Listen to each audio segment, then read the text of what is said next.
everyone. Thank you very much for being here in person, and to the online audience, thank you so much for tuning in. My name is Tracy Stuckrath, and I own a company called Thrive Meetings and Events. I'm an event planner and a consultant on safe and inclusive food and beverage. What is food? So I just asked you that question, right? And that's what, all of those words are perfect words for what we mean and what we use, how we use food. It's community, it's memories, it's family and traditions. Think of holidays. You know, no matter what kind of holiday you have or what religious you have a holiday that food is related. It's social, it's livelihood. I have a farmer up here for livelihood, but it's also the chef and all of these banquet servers that are in here. That's their livelihood, is around food and beverage. And so it's important for all of us. It is also our common ground. It's the universal experience that we all share, because guess what? We all have to eat. Somebody wrote survival on when we did the word cloud, and that is so important because we do need food to survive. Oops. But for others, food is danger, and that's what we're going to hear to talk about today. And danger for those people are people with dietary restrictions, food allergies, celiac disease, heart disease, other diseases that require people to eat a specific way. Chronic diseases, that's the word I was trying to get out. Other chronic diseases that require them to eat a specific way, and so it's very scary for them to eat something that's placed in front of them when they don't know what is being served. So, in the next 60 minutes while we're talking, but in the next 60 minutes, this is a statistic for you, 20 people will go to the hospital with a food allergy reaction. That's a lot. That's every 3 minutes, somebody will go to the emergency room with a food allergy reaction. And in the next 30 days, 12 people will die from a food allergy reaction. That's how common they are, and the numbers are growing dramatically across the globe. Oops. And then this number is for us as meeting planners and people who provide food and beverage. $17,000 is the lowest amount of money that I've known been paid out to someone who had a food allergy reaction in a restaurant. The highest number that I've seen is $10 million. We don't want to be the person that's having to pay that $10 million. There's a case that's going against Williamsburg right now for a food allergy reaction. A young boy was actually sent outside to eat his lunch and not participate in his school program in the Williamsburg facility because he brought his own food because he had food allergies. And they made him go sit outside in the rain and eat his lunch with his dad because he had brought food from the outside. They said no outside food and beverage is allowed, and he had to go sit outside. So that case has gone to Virginia federal court and is now being looked at by the judges. We don't want to be those people, right? We're hospitality. We're in the hospitality industry. We don't want to fork out that money. So today, what we're going to learn about food allergies in the ADA is understand the changes that came about 10 years ago in the ADA, when the ADA was amended. We're also going to define what duty of care means as meeting professionals and when we're serving food and beverage, learn about some food allergy or dietary needs, and then discover some risk mitigation opportunities that we have to ensure that we're providing a safe and inclusive environment for all of our attendees. Is everybody on board with that?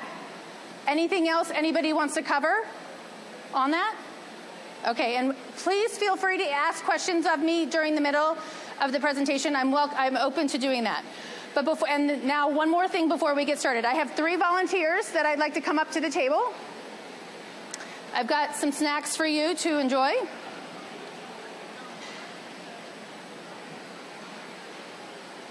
So we've got Felicia and Jeannie and Aaron. And then I've got Hope, who is delivering food for them.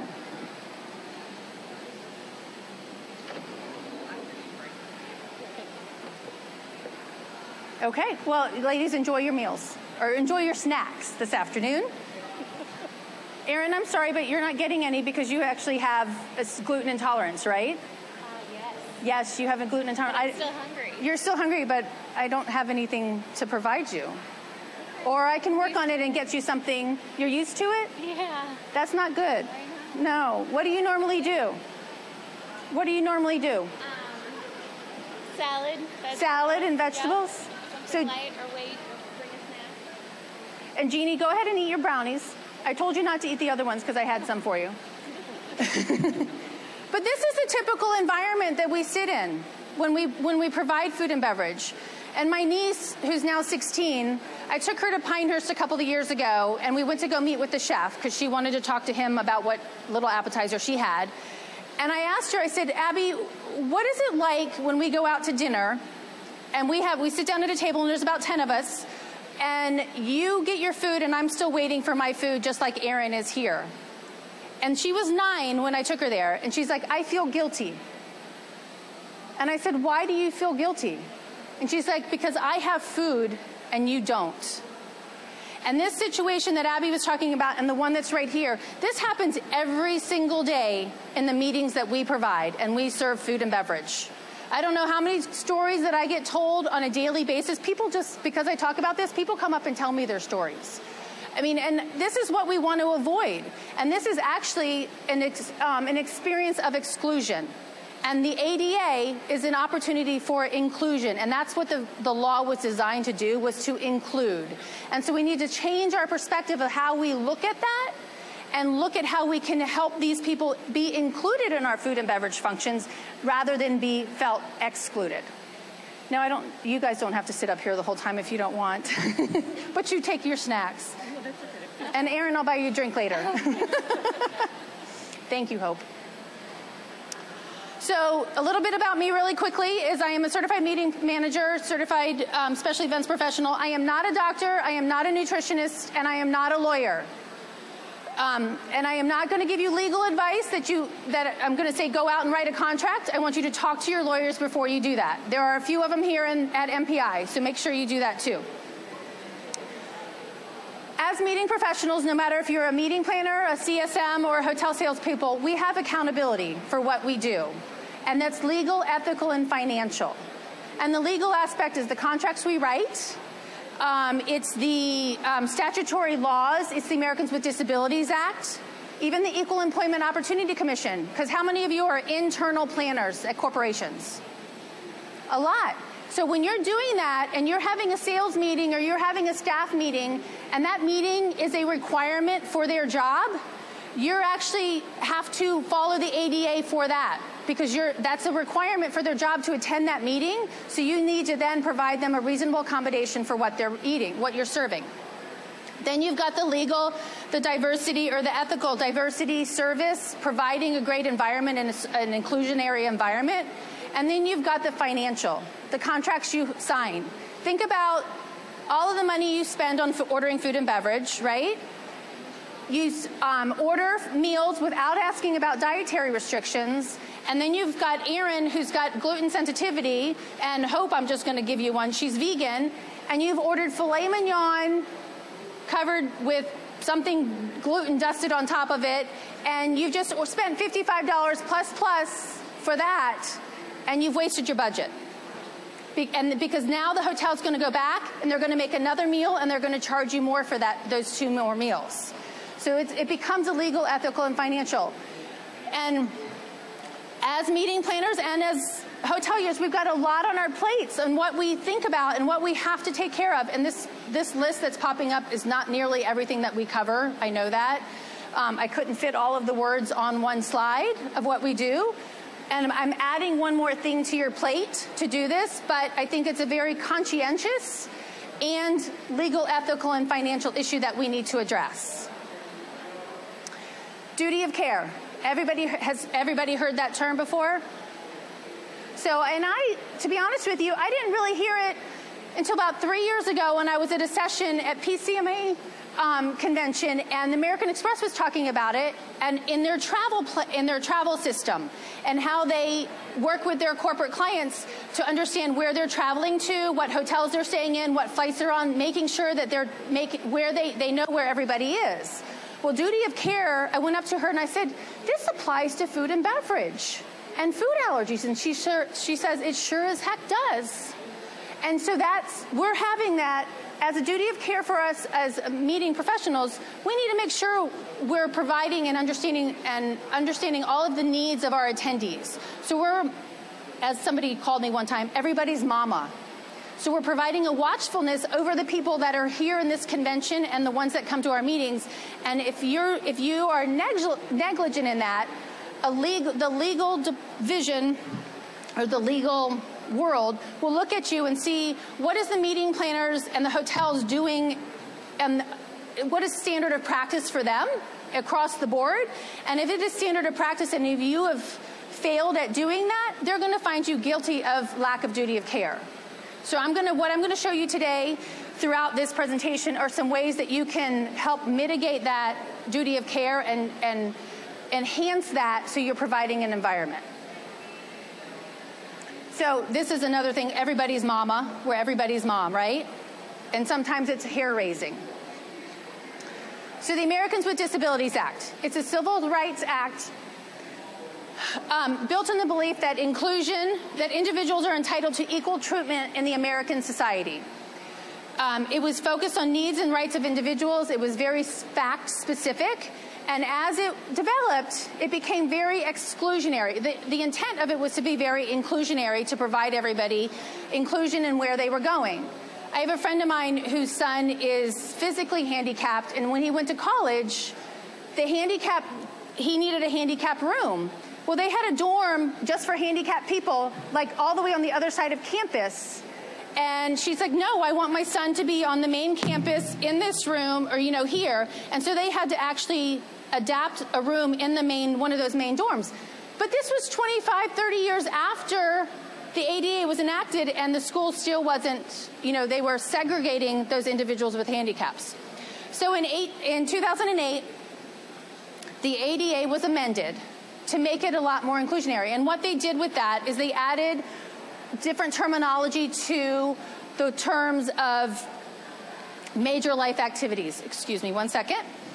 So it broadens the coverage and it spells it out for you. And those words that were added were eating, some of the words that were added, eating, all of our bodily functions, so like the digestive system, the immune system, the cardiovascular system, all of those were added as major life activities. And so if we have a disability that requires us to eat a specific way or do something so as not to get harmed or to potentially die, we're now covered under the ADA. We have now civil rights protections under that. Does that make sense? Does anybody have questions on that? And my next slide, a lot of these things are invisible. A lot of these disabilities are invisible. Food allergies are invisible. You can't walk up to Hope or to Erin and tell that she has celiac, right? Or that she has a food allergy. You can't do that. Hearing aids are becoming so small, they're almost becoming invisible disabilities as well because you can't hear, but you can't see that hearing aid. So 26 million Americans actually have an invisible disability or have a disability. 74% of them do not use anything that's visible to the eye to make you aware that they have a disability. That's a lot of people.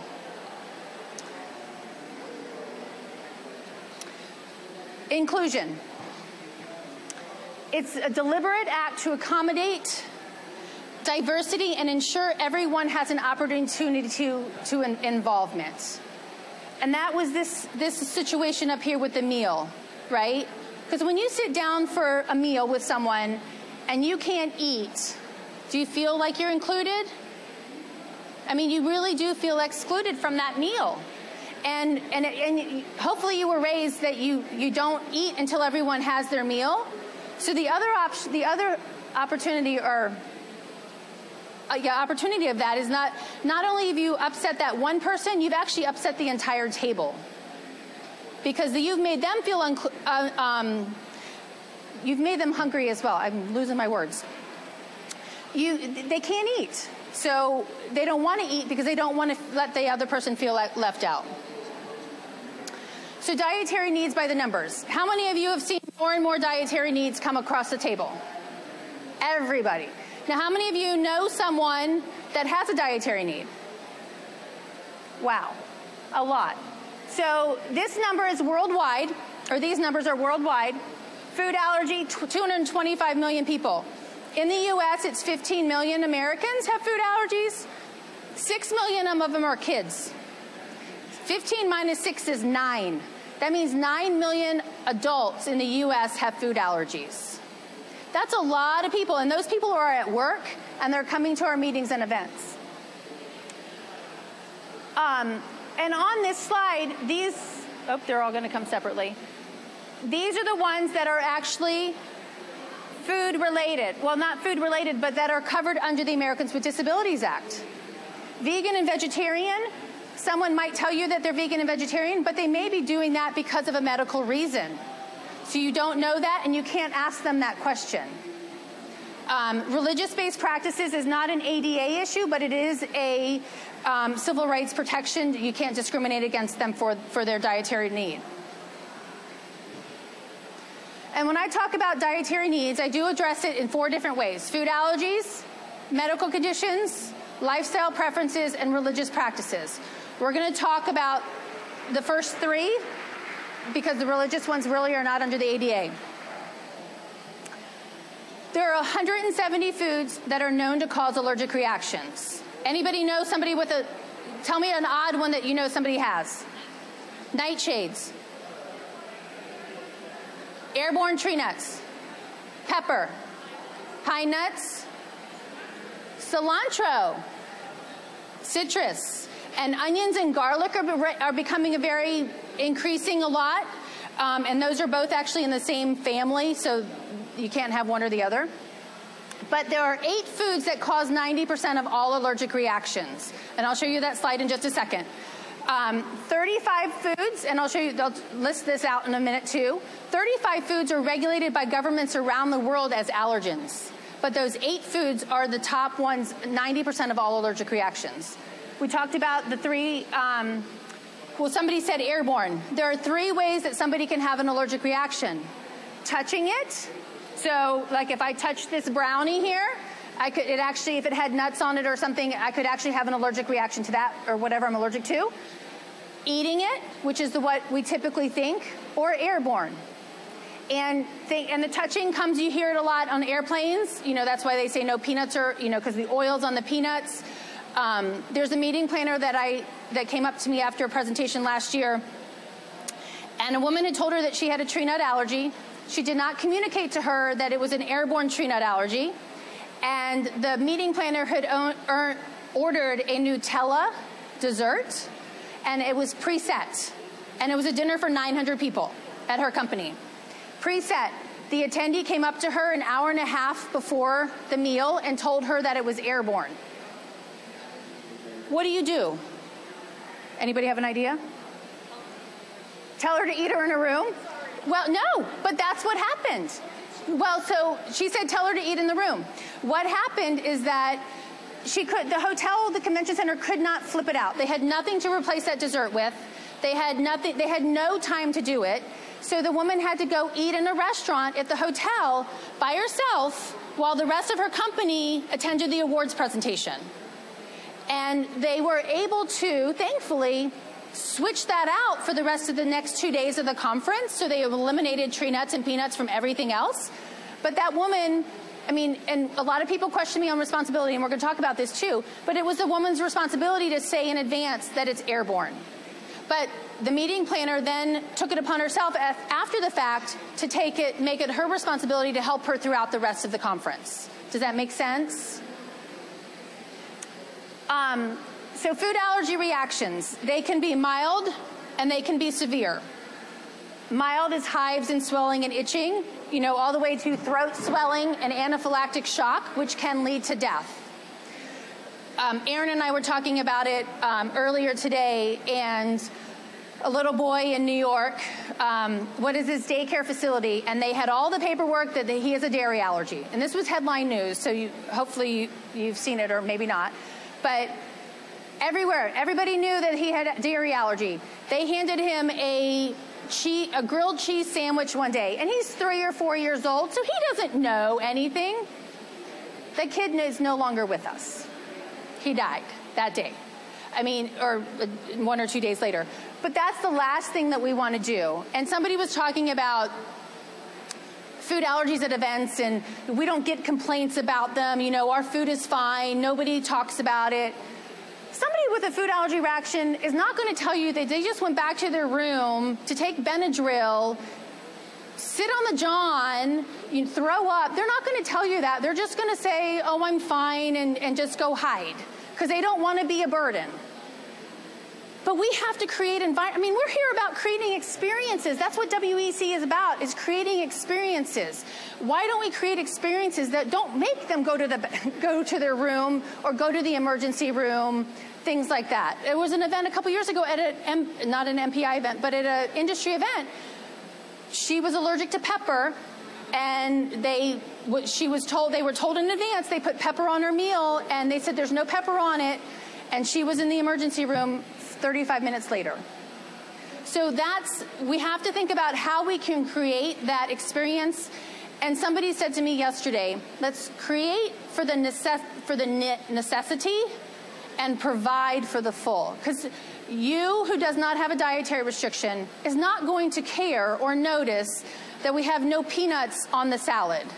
And you're not going to notice that on the food label, it now has more information on it than, it's not going to bother you. But for the person who actually has a food allergy, that information is so viable and so important for them to know whether they can eat it or not. Does that make sense? So the top allergens. These are the 35 that are regulated by governments around the world. The first column there, the milk, egg, soy, tree nuts, fish, peanuts, wheat, crustaceans, and mollusks. That's actually, I think that's actually 9 because I split out crustaceans and mollusks. Those are the top 8 foods that cause allergic reactions. Crustaceans and mollusks are seafood, or shellfish. If you go to the list where it says cereal, go to the second column where it says cereals with gluten. The first column and all the way to that is what they regulate in Europe, in the European Union. How many of you do events in Europe?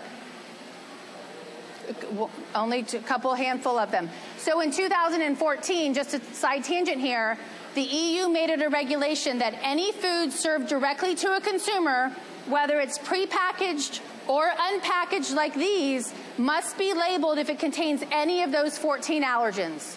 So think about a soup that you're serving that was made with celery. That now has to be labeled on the soup. So that's the way the European Union is going forward. So all catered food, restaurants, even the food that's served in a Quick Trip gas station has to be labeled if it contains any of those foods. Chronic diseases. Everybody good on food allergies? All right, chronic diseases. This is a list of chronic diseases that I just Googled. I mean, this is a long list of chronic diseases. According to the Centers for Disease Control, chronic diseases can be managed, alleviated, or avoided by watching what you eat, or watching what you eat, exercising, reducing your smoking, and reducing the amount of alcohol that you consume. We actually have, as meeting professionals, we touch 3 of these categories. Well, actually, we could touch 4. Because there's a story a couple years ago about hotels that had spas that were promoting come to our spa to take our Get Out Quit Smoking campaign or quit smoking program. So that's a beds and heads opportunity for a meeting for a hotel to get them there. But we serve alcohol at our events, we serve food at our events, and we can promote exercise. We've done a lot of walking at this convention, and I love it. I only put these shoes on for this speaking engagement. I've been wearing my tennis shoes. So, I mean, how can you do that? But these are chronic diseases, and it's regulated by food and beverage. Another statistic from the CDC is that 7 out of 10 deaths every year are related to chronic diseases.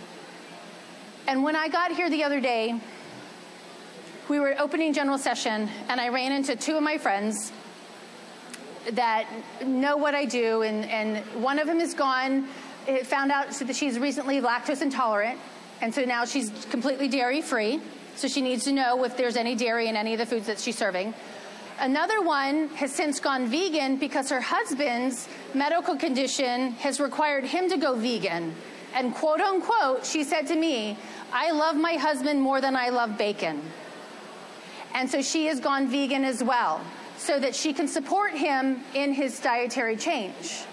And then 12 hours later, I was downstairs at a session, and I saw somebody who's lost 45 pounds. I'm like, oh my God, you look awesome. He's like 45 pounds. He's on the keto diet, ketogenic diet. He did it because, again, his wife was diagnosed with prediabetes, and there's a 1 in 3 people have prediabetes in the United States. It's on a bus sign outside, actually running around Indianapolis. There's that statistic. But he went on it. He's like, well, I'm going to see how you do. And she researched the crap out of all kinds of diets, and she decided this one because she told the doctor she was not going to go on any medication. Let me change it with my lifestyle. She changed her diet to the keto diet, and all of her numbers went the opposite direction of what they were. So when we get these individuals who are coming to us at events and they say, oh, I'm on a keto diet, or I can't have this, or I can't have this, it's probably for a medical reason. Yes, there are those people who are on a gluten-free diet because Aaron went on a gluten-free diet, or because Felicia went on a something like that. They're doing it for that. But there are a lot of people that are doing it for medical reasons. And we can't judge them for it. We can't judge them, any of us. We're here at hospitality. We shouldn't judge anybody for what they're serving, what they want to eat anyways. It is a challenge for us, I know. Leading causes of death, this is from a statistic in the UK. The number 1 causes of death are heart and circulatory disorders, cancer, respiratory disorders. War is the least amount of deaths. That's pretty scary. That's what most people are dying from, are diseases that can be controlled through diet and exercise. Celiac disease. How many of you have heard of celiac? Okay, yay. Yay, and that stinks that we all have to know about it, but we do. It is a genetic autoimmune disease. It is, some people, their entire family has it. Some people, only one person has had it. You can fall down and it triggers in your body. It can sit dormant in your body for your entire life and it not bother you. And then one day you fall down and it triggers it.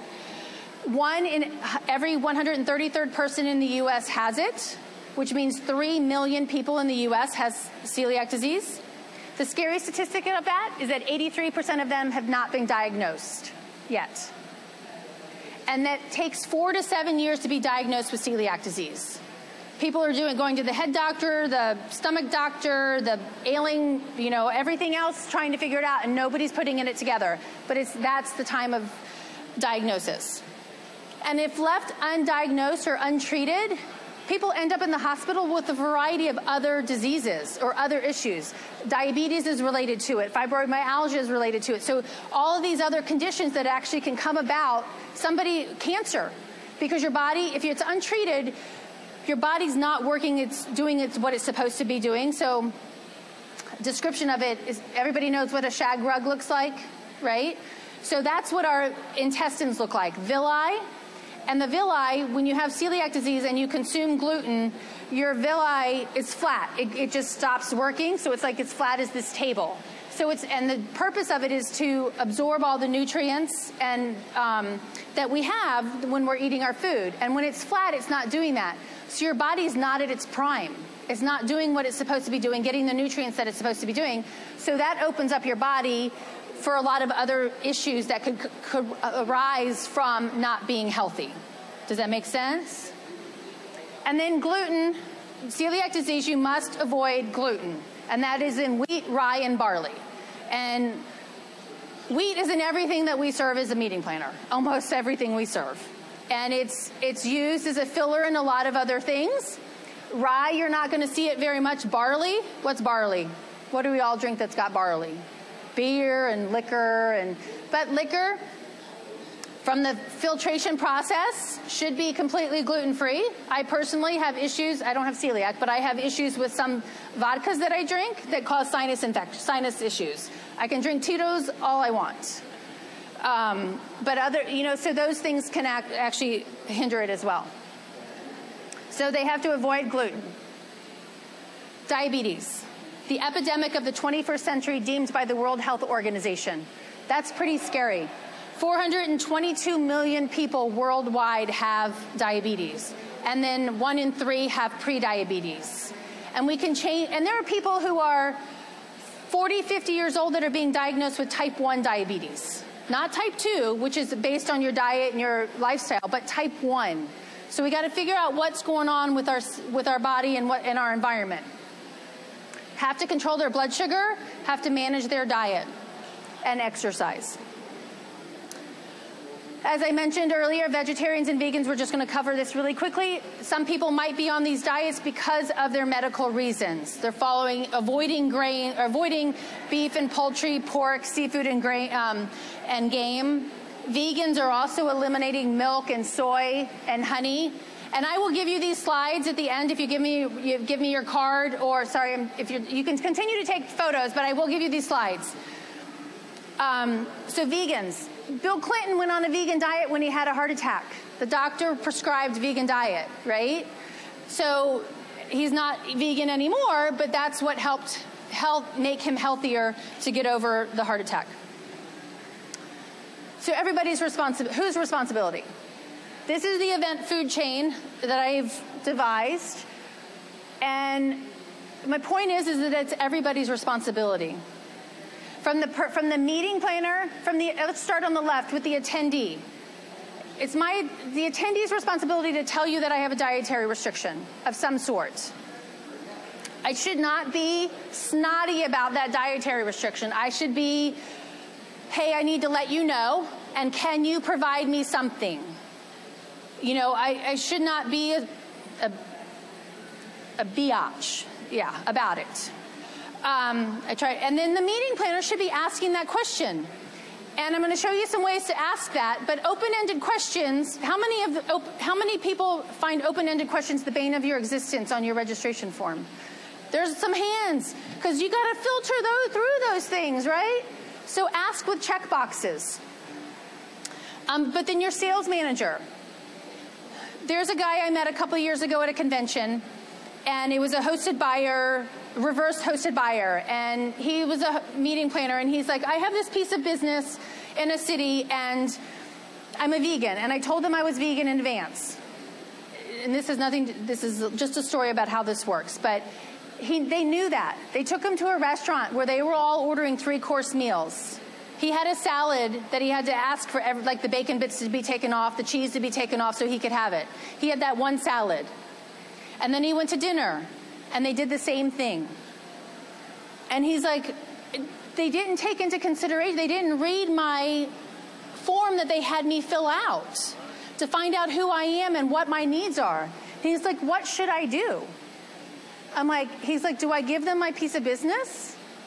And I'm like, I say no. Because if you're the guy writing the check, which is a $125,000 piece of business for 50 people, 50-person conference, how are they going to pay attention to your 50 people? They're not. So as a hotel salesperson, if you're in the room, what would your boss say if you did that? Right? If he found out he or she found out that's why you lost the piece of business. Then you've got your CSM who passes that information on. And I know there's some CSMs in here, but please let us talk to the chef. Some CSMs will not let you talk to the chef. Oh, he's too busy. She's too busy. Can't talk to that person. We want to talk to the chef. We want to design a menu so that we can talk and provide for them. Chefs, the line cooks, they're the ones making the food. They need to understand. When I first found out about my dietary restrictions in 2003, I was doing a program at Disney, and I was mortified that my food allergies were listed on my 90 pages of BEOs.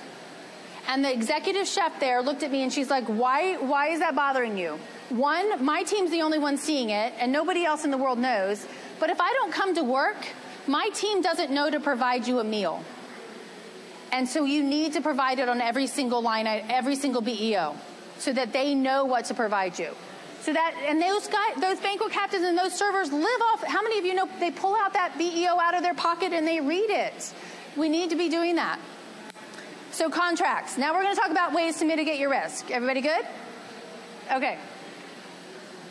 So again, I'm not a lawyer, so just take these with a grain of, read them, use them, and make them your own. Talk to your own lawyers about them. This is for contracts for your attendees. Dietary restrictions must be indicated here to get a special meal. It helps you provide for them in advance. You know, we say, you can even change it instead of must be provided here. We want to provide you a meal that meets your needs. So please let us know how we can do that and create your experience for you. Attendee disclaimer. We strive to work for our food service providers to create a safe and inclusive environment.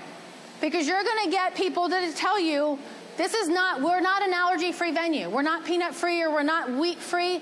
We know that. People with dietary restrictions know that, but we're not going to sit home and sit in a bubble and not go out. But as a food service provider, hopefully you've gone through your Serve Safe training and your allergen-free training, and you know how to create a safe environment.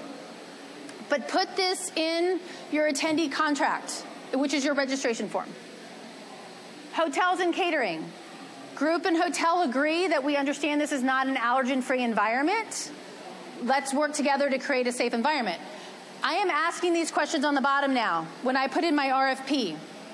Hotel caterer has an health inspection score of what? When you go into a restaurant, it is displayed there. How many of you are asking that of your catering companies or your hotels? None of you. Start asking. How many of you are asking about culinary staff with food hygiene certifications? How many on staff have that? How many staff are certified food handlers? Have they gone through that training through Serve Safe or any of the other programs? And then have they passed an allergen training program? And ask that of their culinary team and ask that of their banquet team. I was at a hotel in Atlanta doing a program, and they were serving chipped beef and gravy, which is a whole nother discussion. And they had put that the gravy contained pork. And I'm like, to the banquet captain, I said, you know gravy is made with milk and flour, right? And he looked at me dead in the eye and said, I don't cook. How would I know that? And he's the one responsible for making the cards. You need to understand, that's another question. Who is responsible? Ask your hotels, who's responsible for creating the buffet labels? Is it the culinary team or the banquet team? Because that's an important information to know. Yes, Jennifer. Who provides the food allergen training program? Serve Safe. So, which is through the Restaurant Association. But if you go to, it's serve without an E and then safe.com. And you can all take it. It's $22. It's an hour and a half online. Hotel agrees to make a reasonable effort. If we are negligent, we will be responsible. This should be for your caterer, and make sure this is a win-win for everybody. Registration forms. Oops. Went too far. Always ask for more information. Make questions mandatory. Be very specific. Provide guidelines on how your food and beverage is going to be served. Are you going to do buffets? Especially to the people who ask you, who tell you they have dietary needs, explain what the meal functions are, how they're going to get their food, what your processes are, and then provide those disclaimers that I provided a minute ago. This is a way to save money and reduce food waste, as well as figuring out special meals. Ask if your meals are not required attendance at your events. Make sure that you're asking which ones they're going to attend. Because why do you want to order food for Allison if she's not going to be at the opening reception? If she orders a kosher meal and she's not getting in till the next morning, why spend the $60? Because you know how much more a kosher meal is. Why spend that much money on a meal if you're not going to do that? If she's not going to be there. So this is how I ask dietary restrictions now. Because of the eating was added to the ADA, ask that question in your ADA question. Is everybody asking an ADA question in general? Okay, good. Pursuant to the ADA, do you have any disabilities we need to take care of? Add dietary need, medically necessary.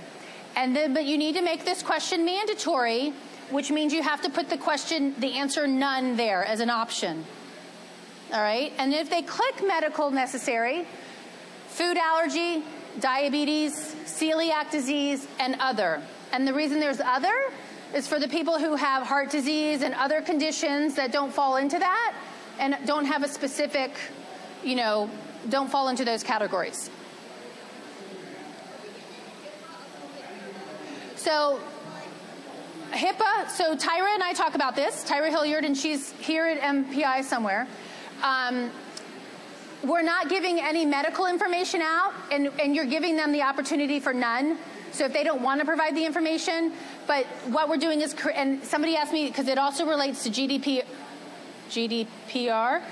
So somebody asked me that question the other day, and I still need to research it a little bit more. But if we explain, so what I need to do is change this slide saying, we're asking you this information so that we can create you a safe meal at this event. We're not providing this information to anyone else except for that purposes.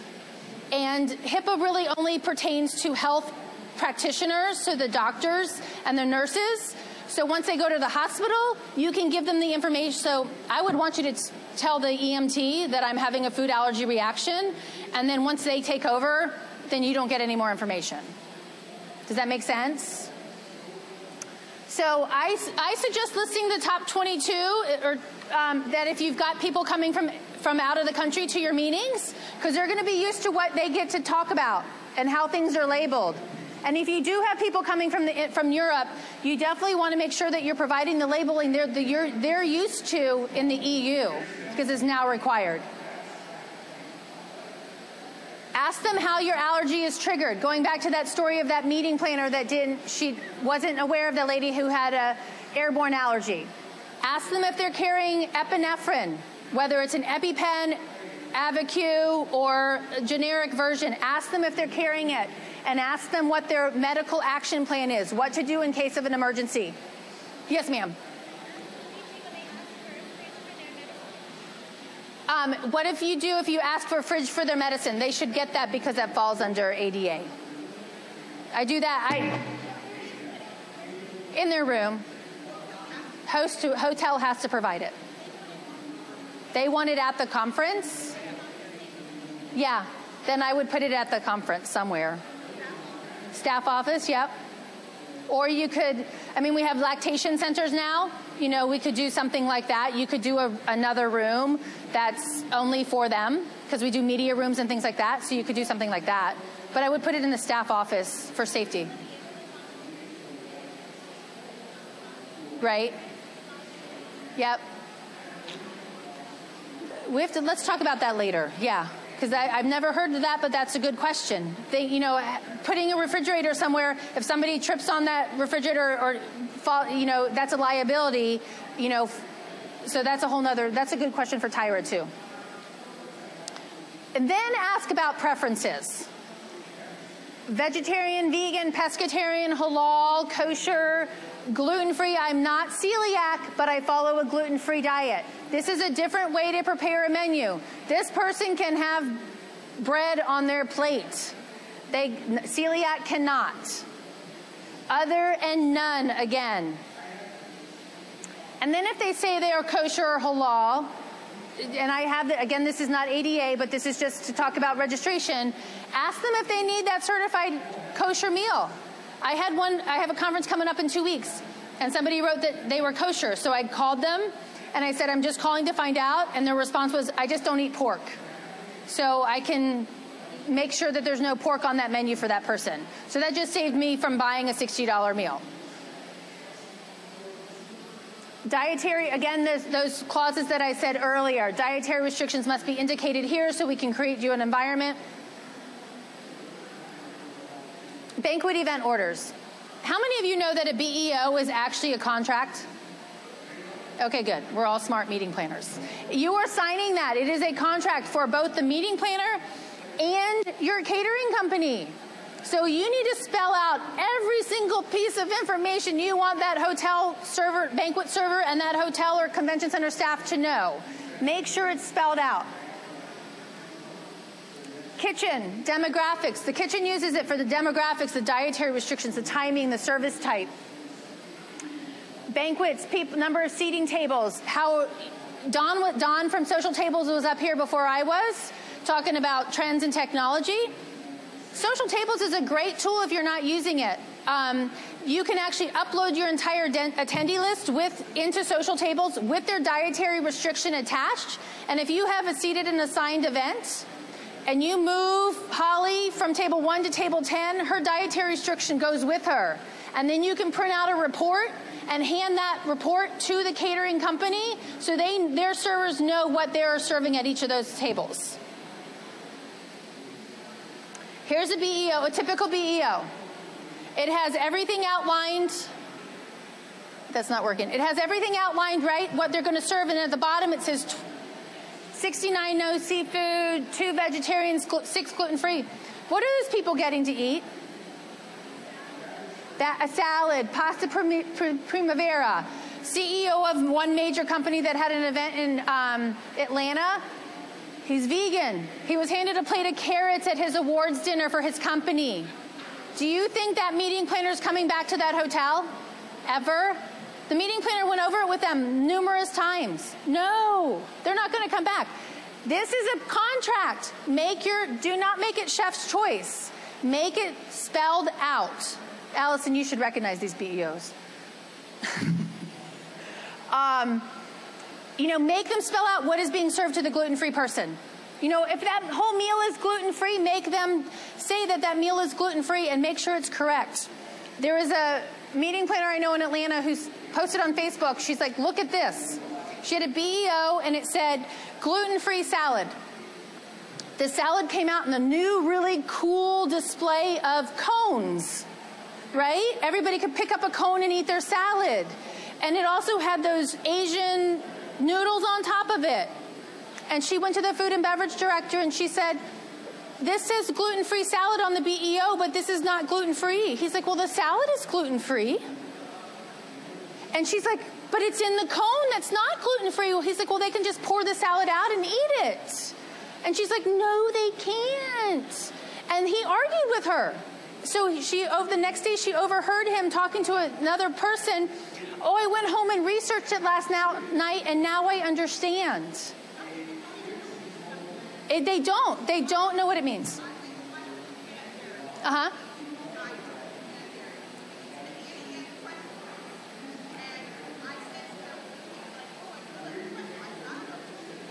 Right. Right.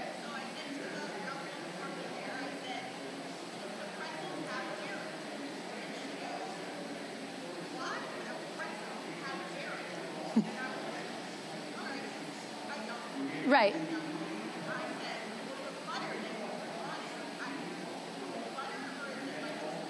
Right. Why would butter have dairy? That's what this girl said.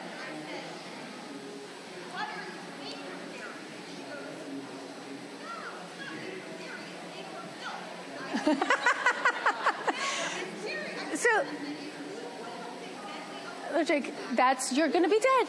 Exactly. Yeah. So the woman did not know that butter came from dairy. My friend Corey works at Whole Foods. He's the grocery manager. He gets more. Can I have vegan? Oh my gosh! Now I'm going to forget. Shoot, I'll come back to it. But vegan mayonnaise. Or no, yeah, vegan mayonnaise. Or no, sorry, dairy-free mayonnaise. Can I have dairy-free mayonnaise? And he's like, mayonnaise is dairy-free. Well, it has egg in it. Well, eggs are not dairy. Eggs come from chickens. Dairy comes from cows. So everybody just make sure you educate people on what that means. Yeah. All right, I got 43 seconds left. Hang on. Can I take questions in a minute? Okay. Another example of just spelling it out. Make sure, I hope this shows up. Make sure, my slide's not showing up. Oh, now I got to go back. Make sure you tell your banquet staff, and when you put it on the BEO, label the food to contain it, that it contains these allergens. And make sure you're doing it not just the top 8. Make sure you're doing it for the allergens that people told you they had. Do the top 8 plus those other ones. So I've got one coming up. Somebody's allergic to poultry. Somebody's allergic to beef. And that is a real thing. If you get by a tick, go Google it. My timer. Cancel. Stop. Okay. I have 5 minutes left? Guys? 5 minutes. I got 7. One says 7, one says 5. But tell them to spell it out. But put this on your BEO. right? Make them spell that out. What's going on? Communicate. Sales manager. Food and beverage budget. Display what your food and beverage budget was last year. Do not be shy about that. Your food and beverage team at the hotel wants to know what you're doing, wants to know what you spent in the past. Your history. How many gluten-free people did you serve last year? How many vegans did you serve last year? Did those meals get picked up? You need to know that. Because if they didn't get picked up, why are you buying them? You know, talk to those attendees who ordered them and ask them why they didn't pick it up. Not in a snotty way. Just say, hey, we saw that you ordered this and we realized that you didn't pick it up. Can you let us know why? Because we want to make sure that you're fed. Type of special meals, the percentage of special meals, your disclaimers, your contracts, what's the meeting planner's role, what's the hotel caterer's role, and when meeting planner's role, when you get the list of dietary restrictions on your registration form, you've got them listed in everybody's name in alphabetical order, right? Filter it by the need. Filter it by gluten-free, vegan, vegetarian. Say, okay, I have 25 vegans, I have 25 gluten-free. And then work with the chef to create a menu that minimizes the number of special plates that you have to order. Because you had, like, I'm looking at a list the other day, and I had 50 people. 15 were gluten-free, 5 were vegan, 2 were halal, 3 were kosher. I can narrow that down, and then I had some other random ones. Narrow that down and have options that meet a variety of those needs without having to serve 50 different plates. Contracts, your food functions, the ADA needs, communicate those in registration. So ask them those questions. Medical assistance, what triggers their allergies? Your BEO. Okay, there we go. All food must be labeled if and when it contains any of these dietary restrictions. This is for an event I'm doing in 2 weeks. Menu will be, and then I'm going to show you in a minute, menu will be provided on the event app.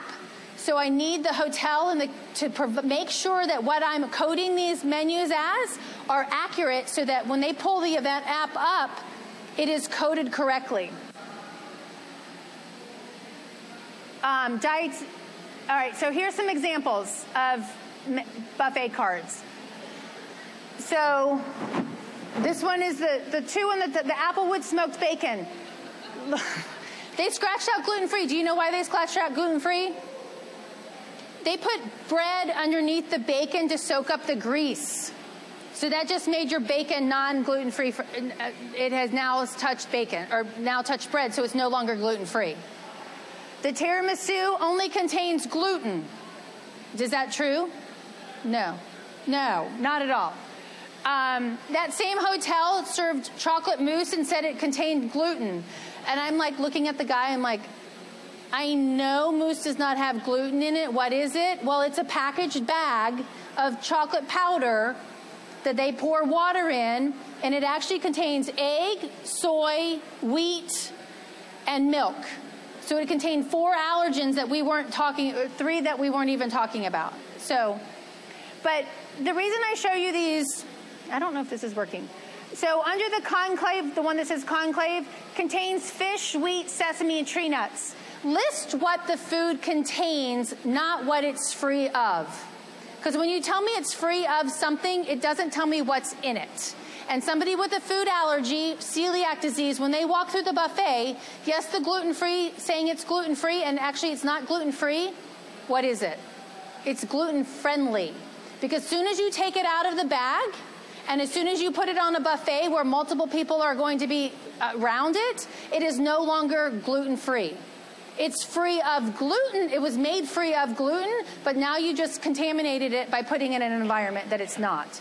And especially when you go through buffets and all those kind people take the tongs from one thing and you use it for another thing and then they use them for another thing, you just contaminated it. And then like the one at the top, the gluten and diabetic friendly, contains tree nuts, and I did that one, you know, contains almonds and coconut. So, but then it's also vegan, vegetarian, and gluten-friendly. That's what people in this world with dietary restrictions, they want to see both sides. They want to see what's in it and what it's free of. So if you can do it clearly like that, and I love the coding today at IMAX, the lunch on the football field. The icons were there, the little symbols, but there was no key anywhere. So if you weren't familiar with what that was, then you didn't necessarily know that, and hopefully we're all smart enough, we've been doing this enough, that we know that NF means nut free, but you never know. So make sure that you provide a key there that lets you know. Well, maybe there was a key. Was there a key at the front? Okay. There may have been a key code at the front. I did not ask my question, did I? Okay, we'll ask it in a second. Communicate. This is a coding that I did. I took the menu and I coded it across the board. And, you know, of all the allergens, and we provided this out. You could put this on the event app. Here's a picture of event apps. So when you click on the menu item or you click on the meal function, the menu pops up. And you can see it, that it's coded, and we provided a key. The one at the top with the lady in the fingers, with my hands in the picture, we actually had somebody with a severe apple allergy. And we actually eliminated apples from every single food function and the entire event so that she could come. She could not even be in a room with apples. She was sent to the emergency room from eating apples, from eating a banana that was in a bowl that apples were in the day before because it had not been cleaned. So, but she was elated. She cried when we told her that we had done this for her so she could come. Provide meal cards. You know, let them know, especially if it's a plated meal, provide a meal card so that they can give it to the server discreetly to let them know that, hey, I've got a dietary need. All of this stuff is to mitigate your risk. We want to mitigate our risk, but I think the more important thing is that we want to be generous and we want to be cordial reception of our attendees. We're in the hospitality business. We're here to create experiences for people to enjoy. So I want you to open your arms and welcome everybody to your event, no matter who they are or what dietary need they have. Laughter is brightest where food is the best. Here's my information. Please rate it on the app, on the WEC app. But if you go to that bit.ly website, you can download the app, all my slides right there. We'll send you the slides. And or you can come up here and get my card, or give me your card and I can send the slides to you as well. Thank you so much. Yes, sir.